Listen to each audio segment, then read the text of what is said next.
Yo, what's going on everybody? Hope you're all having a fantastic day today. Now today we're going to be checking out some Call of Duty 4 gameplay, the original on Overgrown. I think I actually flashed this gameplay up on one of my previous videos, maybe the top 5 videos for Call of Duty games, old school games that you should purchase in 2021, but I didn't show the whole clip, so I want to show you guys the full portion here. We are playing hardcore. I'm going to be rocking the AK-47, and we absolutely dished so much sauce in this gameplay. I think you guys will really enjoy today. Now, for those who think that the Battlefield trailer, the brand new Battlefield 2042 trailer, didn't put any fear in Activision's heart, you can simply see it by just going over on Twitter. If you guys don't follow me already, make sure you do so. The link to my Twitter account is down in the description, but you could just simply go over there, look at the developers, and see what they're talking about. JbowenDaMan, one of the head developers when it comes to Treyarch Studios, and also he's just one of the GOATs when it comes to all of the Black Ops games, between Black Ops 1, World at War, Black Ops 2, even Black Ops 3, which made it live on so long, even though the campaign was absolutely awful in that game, but still the base multiplayer of Black Ops 3 was really fun at the end of the day.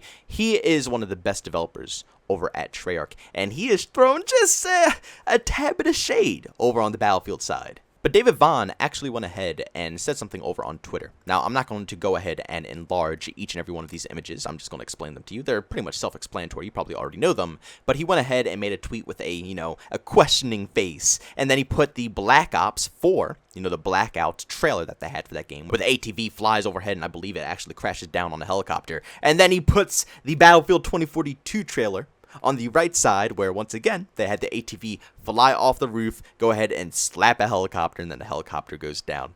Again, I can see where he's coming from, because yeah, it kind of is a copy and paste when you think about it, but it's so funny and so hypocritical coming from the Call of Duty development team. First off, Battlefield invented the ATV flying off the rooftop.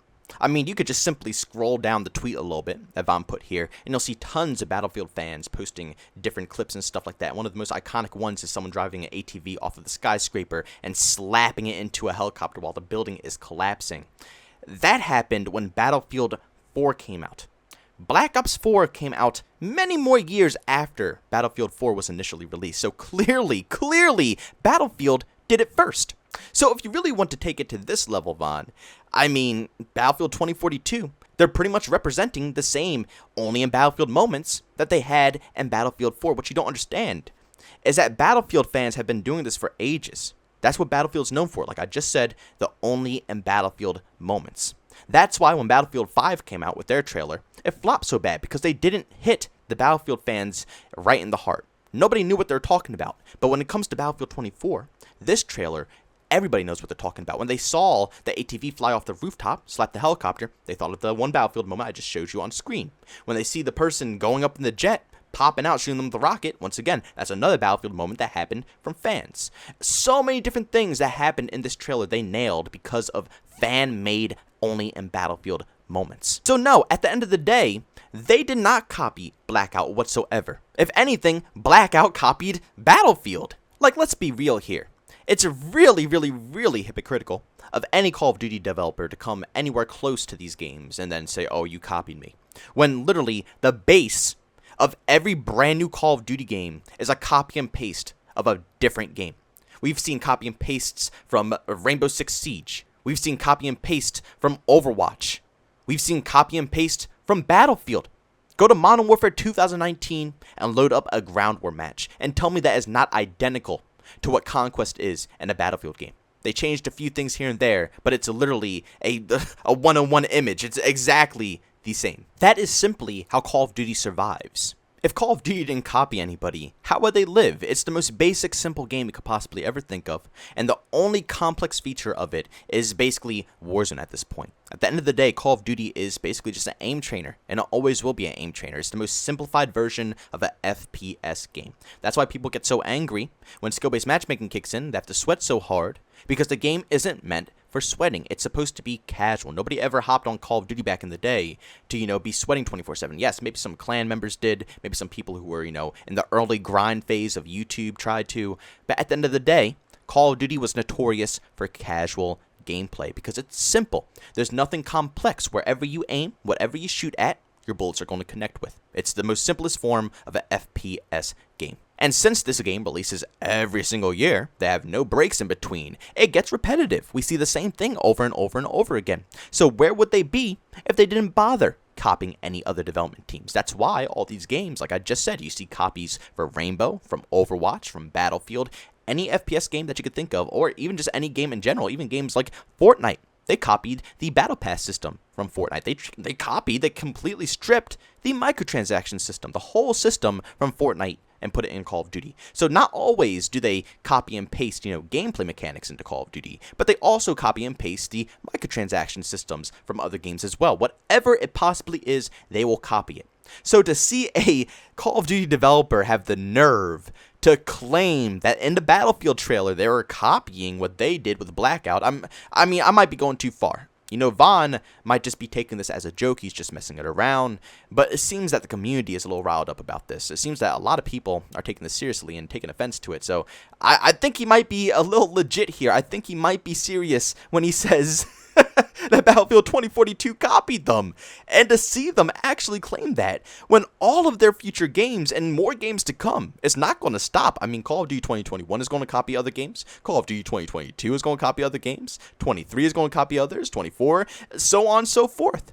They're never going to stop, so to see them actually have the nerve to come at Battlefield and say, you completely stripped something out of our Blackout teaser, it's just insanity. It makes absolutely no sense. Clearly, Battlefield did it first. Battlefield 4, I think it was 2013 that game was released in. So how could, Battlefield 2042 that just released now, the first trailer that released, how could something that happened in 2013 be a copy from a game like Black Ops 4, which, what was that, released like 4 years ago, so yeah, way further away from 2013. It just doesn't make any logical sense. It's just nice to see some of these Call of Duty developers a little stressed about this game, because they wouldn't have posted that if they had no worries about Battlefield coming in and causing a problem for the next upcoming Call of Duty title. If it wasn't an issue, they'll probably just shrug it off, push it off their shoulder like they did with some of the past Battlefield games. But this time around, they just couldn't help themselves. They had to say something, which means that the Battlefield 2042 trailer was seriously, just that good. It really was. Like, I understand that we haven't seen any gameplay yet, and I get it all the time that JB don't jump the gun and stuff like that. And I know, I've said that in my other videos. I've said it in my commentaries, specifically said that, I enjoyed the trailer a lot, but we have to wait until the gameplay. We got to see if it's going to be good out of the gameplay. That's what really matters. I've said it, so I don't know why people are questioning me on that and saying don't jump the gun when I don't know. I'm not going to get too deep into that. But at the end of the day, Battlefield has never truly let me down, which is why I have so much faith in them currently. Battlefield 5 that was probably the biggest flop I could think Battlefield ever had in their franchise. But still, to this day, after all the updates, after all the patches, the nerfs, after the balancing issues have been polished off, they really did clean up Battlefield 5 to a pretty good extent. I wish they added some more Pacific content. I feel like the game would have been much better, because that's usually all I play when I go on Battlefield 5. I don't play the base maps too often. I usually just play the Pacific because I love the looks of it. The colors are very vibrant, they're beautiful, they're gorgeous. I love the weather features in the Pacific maps as well. I think they're honestly the all-time best out of Battlefield 5. I wish they added a little bit more content towards the Pacific. I think the game would be much more solid, but still, even without it, even though they cut off the, the service for that game a little early so they could put more focus on Battlefield 2042, which that's what they did. For people who don't know, Battlefield 5 and Battlefront 2, the service for those games and the content for those games was completely cut off about, I'll say, half a year, maybe a full year ago, and they put all the development teams who have been working on those games straight over to Battlefield 2042 to make sure that it gets all the work and all the tending that it needs. So that's another reason why I think that the game is going to turn out pretty good, because of that exact reason. And also, like I said, they just haven't let me down. Even though Battlefield 5 flopped in the beginning, it was completely disgusting.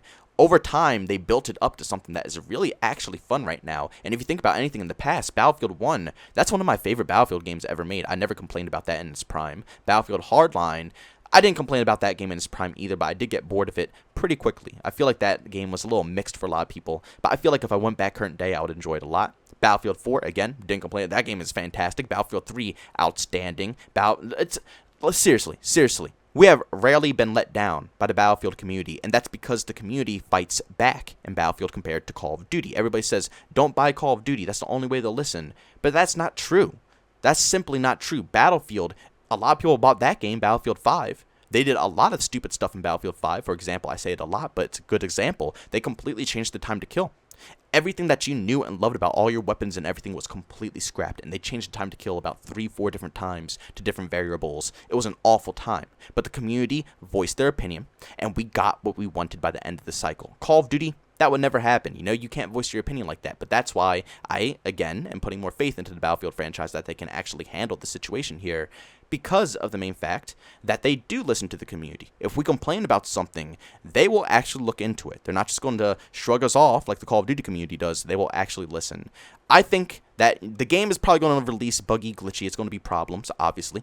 You know, all games are when they get released to the mass public. They're never completely polished and clean. But over the course of the next year and a half, I feel like this game is going to become something extraordinary, with more maps coming into the mix, more weapons, more everything, maybe more, you know, weather effects and stuff like that. Who knows what they're going to add into this game? It could really become something big if it gets the proper support.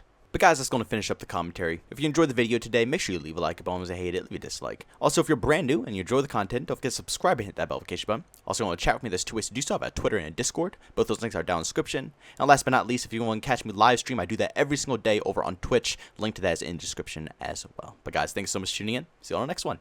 Peace out.